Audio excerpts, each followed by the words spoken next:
Assalamualaikum warahmatullahi wabarakatuh.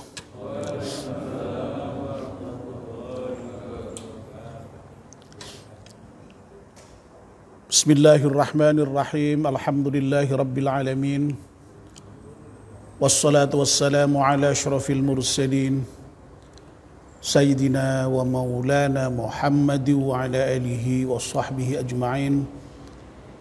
Amma ba'd. Ibu-ibu, bapak-bapak dan saudara-saudara sekalian, jamaah Maghrib Masjid At-Taqwa yang dimuliakan Allah Subhanahu wa taala. Alhamdulillah, kita panjatkan syukur pada Allah Subhanahu wa taala yang pada malam hari ini atas limpahan rahmat dan nikmatnya kita semua bisa hadir di masjid, salat maghrib berjamaah, dan sekarang melanjutkannya dengan melakukan kajian ba'da maghrib. Semoga seluruh rangkaian ibadah kita diterima oleh Allah Subhanahu wa taala. Amin ya rabbal alamin. Bapak dan ibu-ibu, kita masih meneruskan kajian kita kitab Nasihatul Ibad. Pekan kemarin kita sudah membahas makalah yang ke-7 dari 3 poin isi makalah yang ke-7 ini. Poin yang pertama sudah kita bahas, dan malam ini kita akan melanjutkan pembahasan tentang poin yang kedua dari makalah yang ke-7 bab thulathi. Saya sebelum memulai kajian, mari kita doa bersama-sama. Bismillahirrahmanirrahim. Asyhadu an la ilaha illallah wa asyhadu anna Muhammadar Rasulullah. Raditu billahi rabba wa bil islami dina wa bi Muhammadin nabiyya wa rasula. Rabbi zidni ilman nafi'a warzuqni fahma wa hukma wa alhiqni bis salihin. Amin.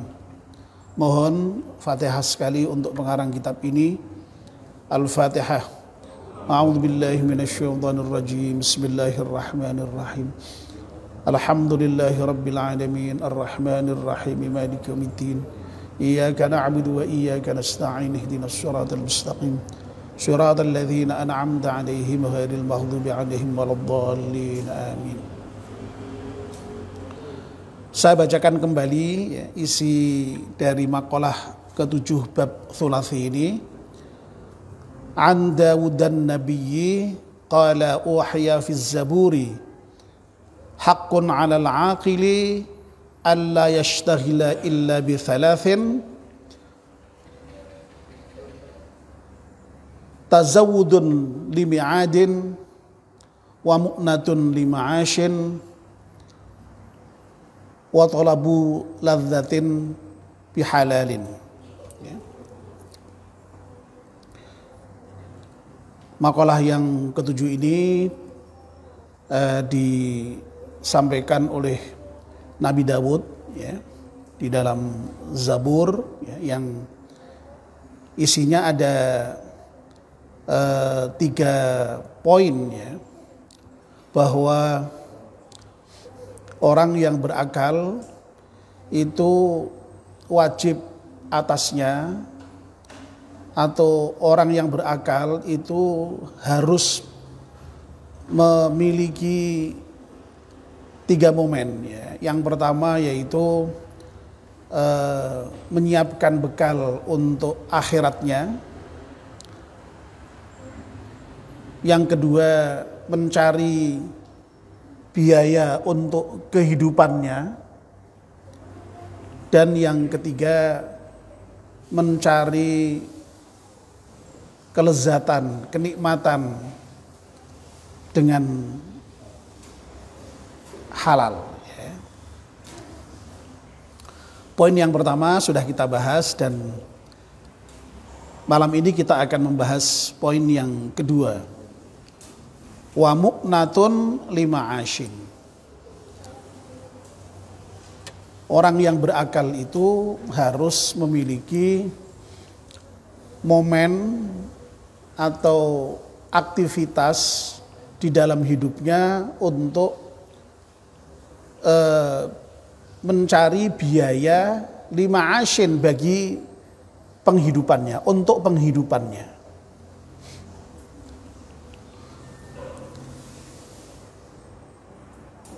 Nah, Imam Nawawi kemudian memberikan penjelasan apa itu yang dimaksud dengan mencari biaya untuk kehidupannya itu, untuk penghidupannya itu, yang oleh pengarang kitab aslinya itu ya, berdasarkan tadi ya, makalah dari Nabi Dawud, mu'natun lima ashin tadi itu, mencari biaya hidup yang merupakan ciri bagi orang yang berakal itu ya. Nah, maksud dari mu'natun lima ashin ini, mencari biaya hidup ini, ai qiyamun bi amri kifayatihi. Maksudnya adalah menunaikan ya, menegakkan ya, urusan yang terkait dengan kecukupan kehidupannya itu ya, dan wasaunihi, dan menjaganya dan memeliharanya. Jadi yang dimaksud mencari biaya untuk hidup itu maksudnya yakni dengan melaksanakan upaya ya, melaksanakan aktivitas, melaksanakan pekerjaan yang dengan pekerjaan itu lalu biaya kehidupannya itu menjadi tercukupi ya, dan terjaga tentu saja ya.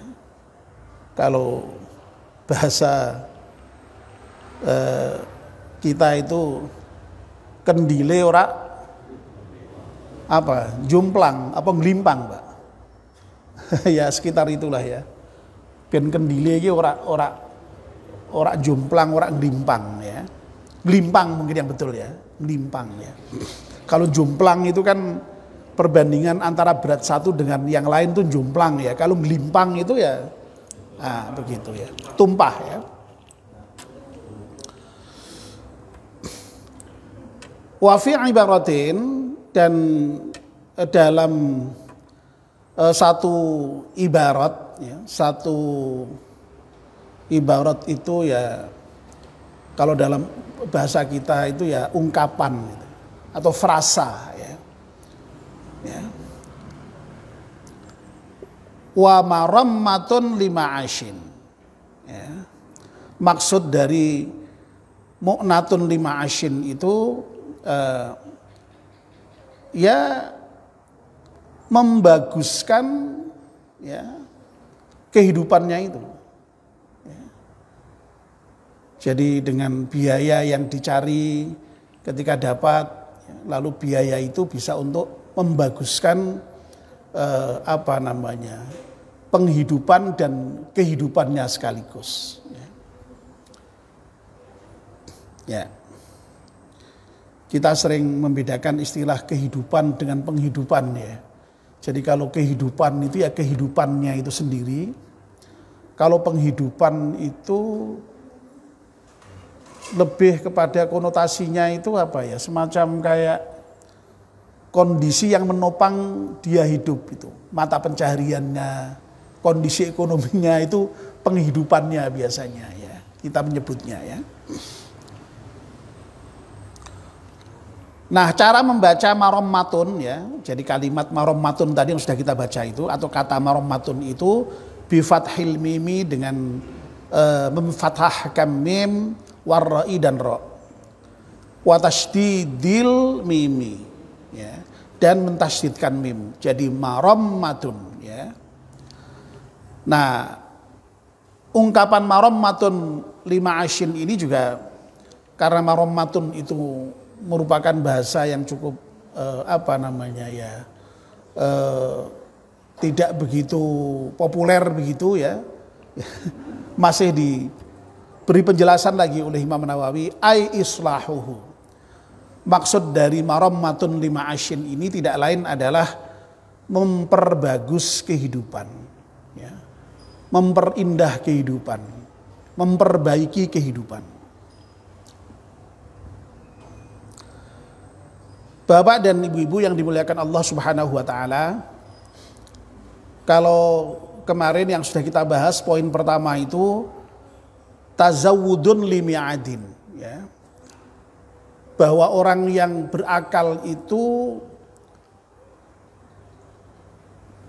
tidak boleh tidak di dalam kehidupannya itu harus mempersiapkan bekal untuk kematian, untuk akhirat, ya.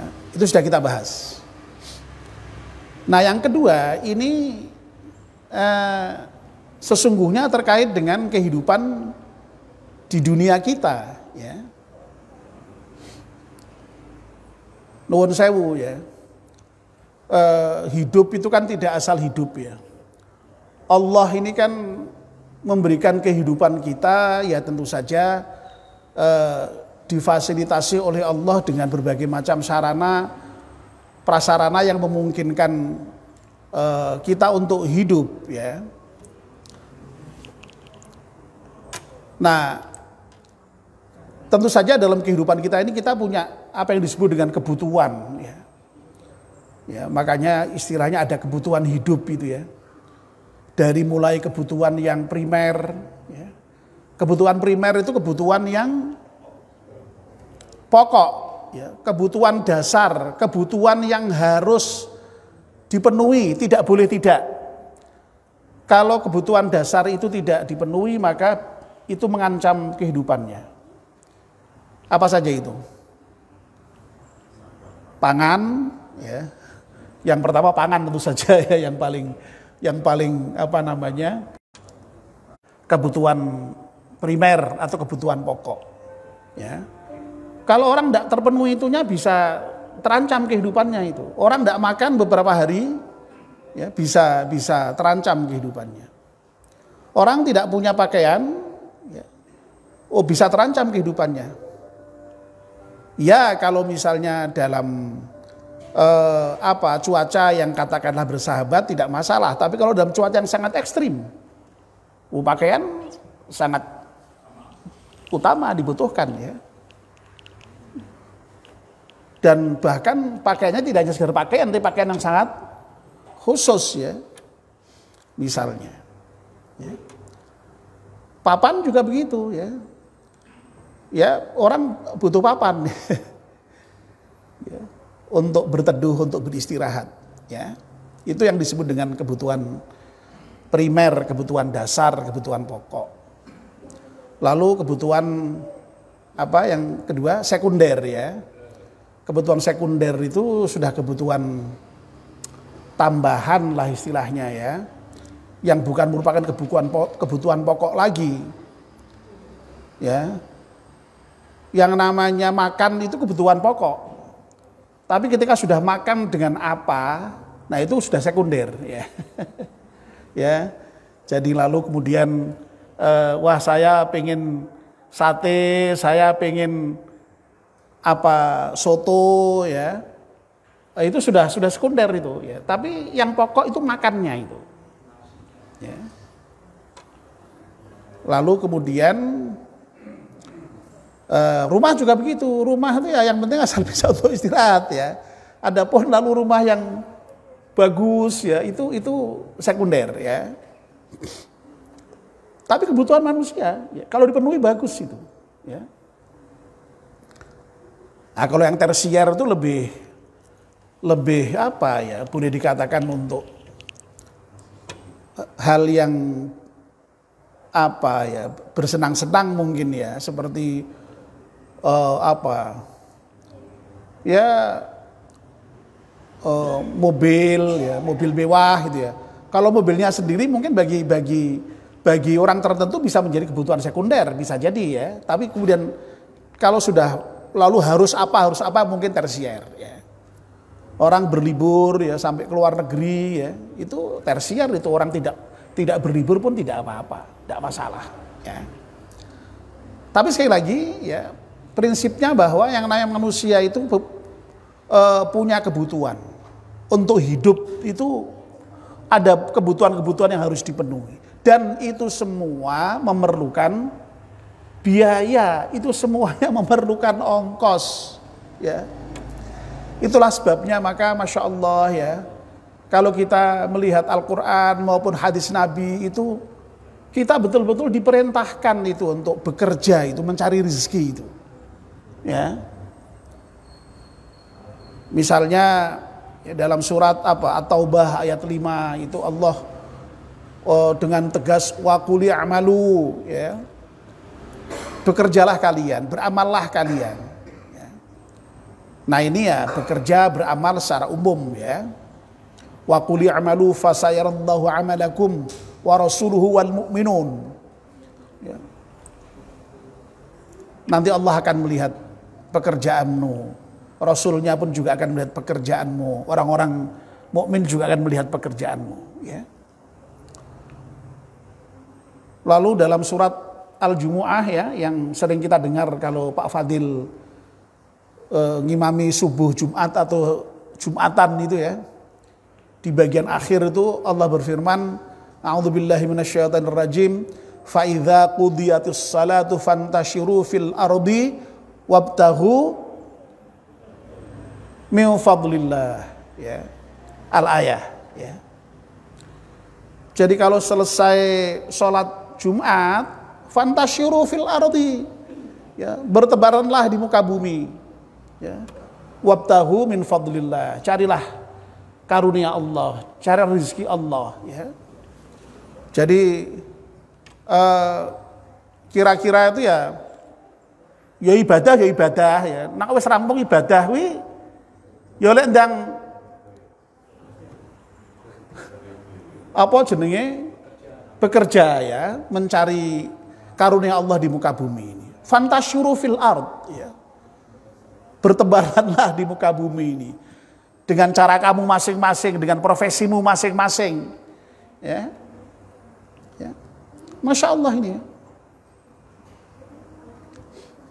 Bahkan malahan ya dalam satu hadis yang sangat terkenal saya kira ya, terkait dengan bagaimana keutamaan orang bekerja sampai kemudian dibandingkan dengan bagaimana ketika orang itu tidak mau bekerja lalu meminta-minta, itu terkenal dengan hadis itu kan ya.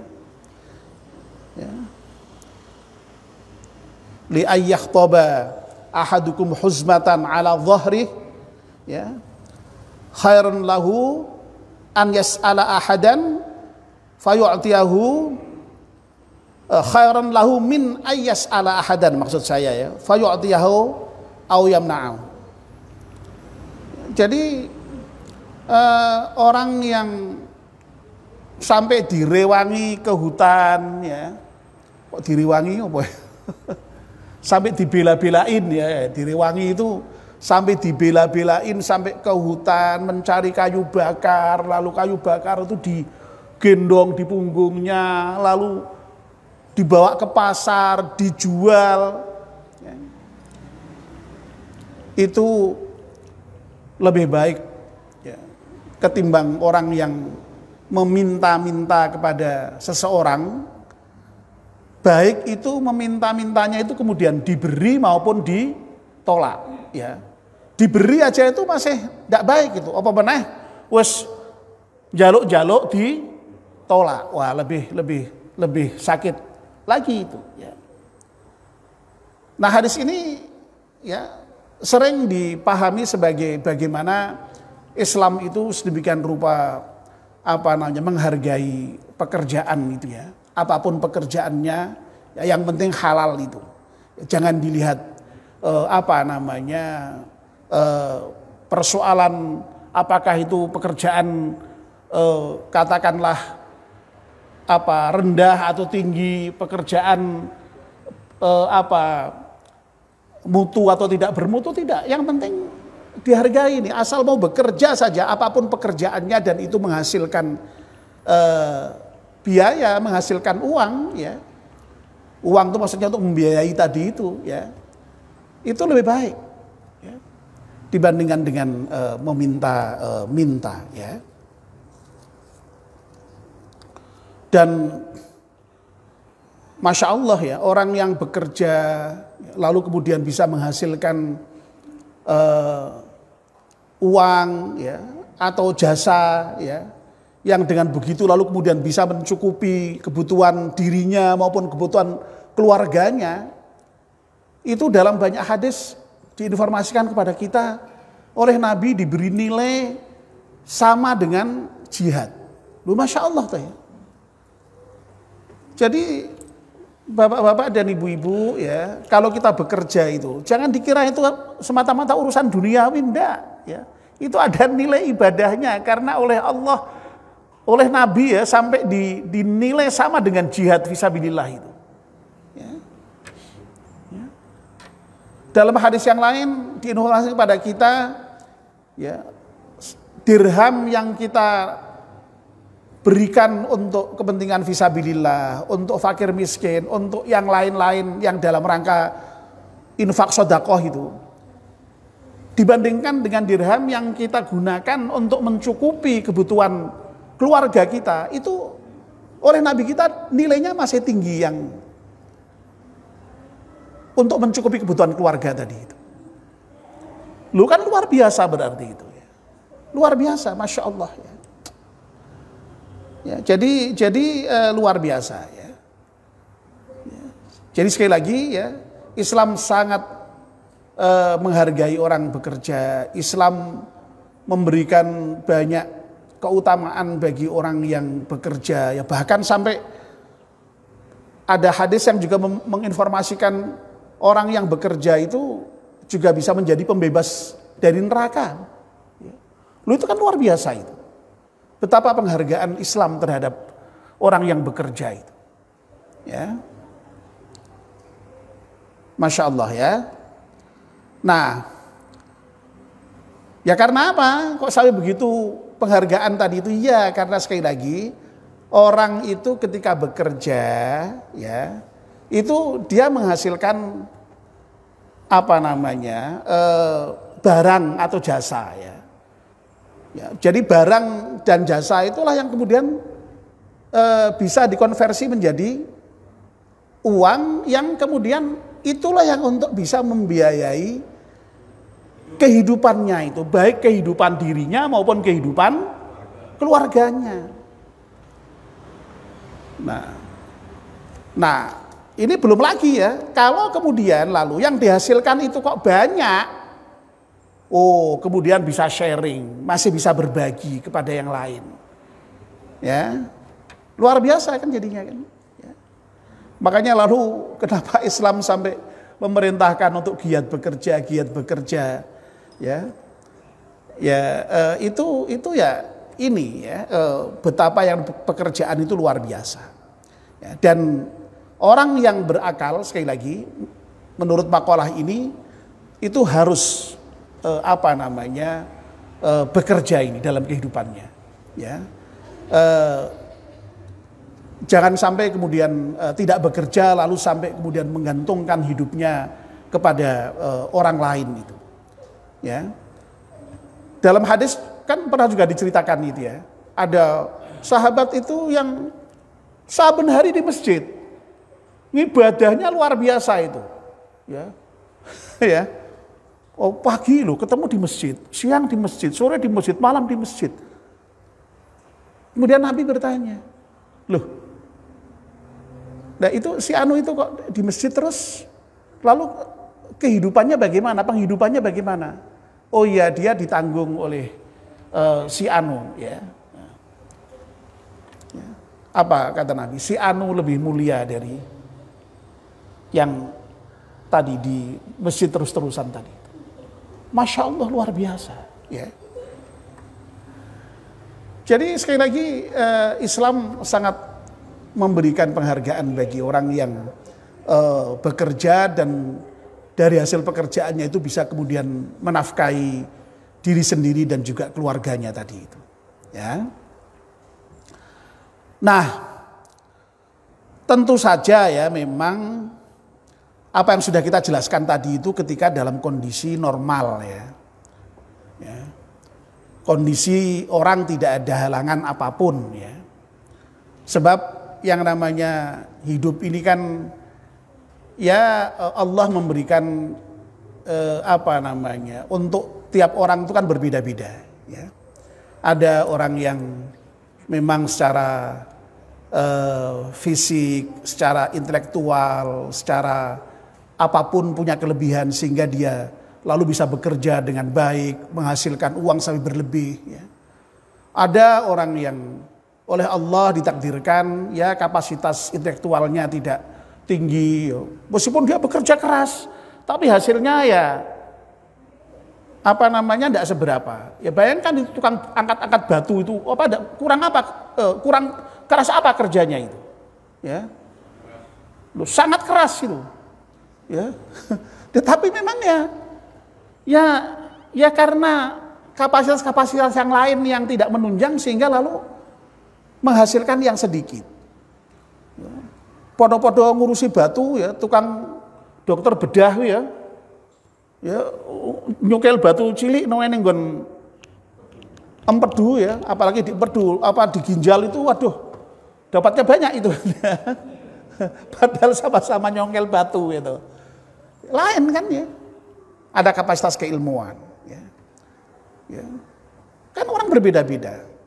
Bahkan sampai nuwun sewu, ada yang kemudian Allah berikan cobaan berupa sakit ya, yang terus menerus ya, sehingga tidak bisa berusaha, atau cacat permanen yang juga tidak bisa berusaha. Loh itu kan otomatis dia tidak bisa berusaha ya. Nah dalam kondisi seperti itu memang ya orang bisa kemudian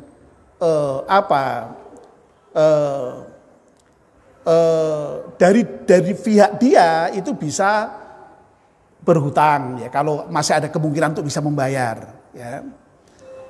Tapi kalau misalnya tidak punya kemampuan untuk membayar, bahkan bisa meminta. Jadi meminta itu memang boleh ya, meskipun tidak dianjurkan, tidak baik. Sekali lagi dalam kondisi yang sangat-sangat memang darurat, kan tidak boleh mati. Ya. Nyawa lebih tinggi ya nilainya. Harus ya sampai minta pun direwangi memang itu tidak masalah. Kalau memang dalam kondisi darurat ya, tadi saya katakan sudah darurat itu ya. Nah, masih dimungkinkan kan untuk seperti itu. Tetap ada usaha kan jadinya kan ya. Ada usaha. Nah, itu dari pihak yang bersangkutan. Lah, dari sisi yang lain ya. Lain lagi persoalannya ya. Saya kan sudah berkali-kali menyampaikan ya bahwa yang namanya ajaran agama itu, ajaran Islam itu dalam satu persoalan itu khitobnya bisa berbeda. Ya, sasaran tembaknya bisa berbeda. Ya. Orang yang miskin itu sedapat mungkin jangan sampai minta-minta. Itu perintah untuk yang miskin, ya. Jadi kalau miskin itu perintahnya jangan minta-minta, usahalah semampumu, ya. Begitu kan perintahnya kan ya. Tapi kalau bagi orang yang kaya perintahnya beri si miskin. Ya. Tanpa minta-minta sekalipun, kalau dia kurang beri. Ya. Nah ini yang harus kita pahami ya. Jadi ajaran Islam itu sekali lagi ya, sasaran tembaknya, khitobnya itu berbeda-beda. Jangan kok yang miskin lalu kemudian menodong orang yang kaya. Loh, kamu kan orang kaya, padahal perintah dalam Al-Quran itu kalau orang kaya harus memberi kepada orang miskin. Lah itu keliru itu ya. Atau sebaliknya, orang kaya dengan orang miskin kok ngomongnya gini, Kamu tidak tahu ya, dalam Islam itu kan dilarang meminta-minta. Ya salah. Ya. Ya. Ya. Ajarannya tidak ada yang salah, tetapi oleh ngecake tidak pas. Karena ajaran tadi punya sasaran tembak masing-masing. Ya. Bagi orang yang kaya jelas, wa fi amwalihim haqqum ma'lum lis-sa'ili wal mahrum. Ya. Pada diri harta orang-orang yang kaya itu ada bagian tertentu bagi as-sa'il. As-sa'il itu orang yang minta-minta, al-mahrum dan al-mahrum. Al-mahrum itu sebenarnya orang yang miskin tetapi tidak meminta-minta karena dia ingin menjaga harga dirinya. Jadi bapak dan ibu-ibu jangan dikira loh ya, kalau ada orang yang kemudian tidak minta-minta itu pasti berkecukupan. Enggak. Bisa jadi dia miskin, bisa jadi dia berkurangan, tapi dia tidak minta-minta karena ingin menjaga kehormatannya. Lah justru orang-orang yang seperti itu yang harus kita pikirkan. Harusnya tanpa meminta sekalipun kita beri kalau kita punya kelebihan. Nah ini ya. Jadi ada kan di dalam Al-Quran itu yang memang diinformasikan tentang orang yang menjaga ifah, yang kita tuh mengiranya dia itu kaya, padahal dia miskin, tapi dia tidak meminta-minta karena menjaga ifah tadi itu, menjaga kehormatan dirinya tadi itu. Ya. Nah inilah betapa indahnya ajaran Islam itu seperti itu ya. Saya sudah berkali-kali ini sebenarnya menyampaikan ini ya, terkait dengan bahwa ajaran Islam itu punya sasaran tembak masing-masing itu. Nah, ini kan berarti lalu kemudian tergantung kita masing-masing kan. Nah, mari kita evaluasi diri kita ini pada posisi yang mana gitu loh. Ya. Pada posisi yang mana itu. Ya. Jadi sekali lagi bagi orang yang kaya itu sekali lagi harus tadi itu mau sharing ya, berbagi dengan orang-orang yang miskin dan yang minta-minta meskipun tanpa diminta sekalipun. Ya itu. Ternyata sudah Isya ya. Baik, saking semangatnya sehingga tidak sadar kalau sudah habis waktunya. Baik, sampai di sini Bapak dan Ibu-ibu malam ini ya, mari kita tutup kajian kita dengan berdoa bersama-sama. Bismillahirrahmanirrahim. Wal 'asri innal insana lafi khusrin illa alladzina amanu wa 'amilus salihati wa tawassaw bil haqqi wa tawassaw bis sabr. Subhanakallahumma wa bihamdika asyhadu an la ilaha illa anta astaghfiruka wa atubu ilaik. Wassalamu alaikum warahmatullahi wabarakatuh.